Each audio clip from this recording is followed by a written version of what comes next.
This month's decision not to prosecute Greville Janner for child abuse has brought headlines in its wake. Tonight, though, there are fresh allegations of an establishment cover-up to protect him. So here you can see the headline. Dominic Carman, the son of the lawyer hired to defend Janner when he first faced allegations in the 90s, remembers the case.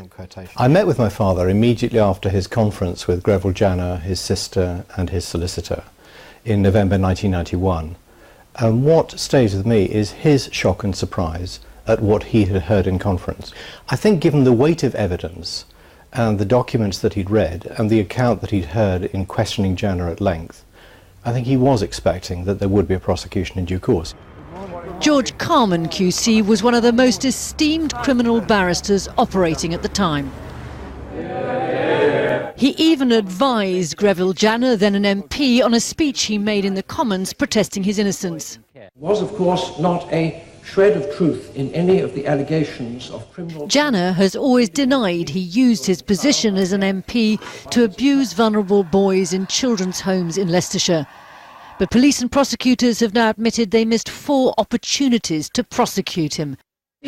Dominic says in the early 90s his father was suspicious. But he strongly suspected, in making inquiries after the event, when it was announced by the DPP that there would be no charges brought, that there had been some interference or some pressure brought to bear by others upon the decision to prosecute.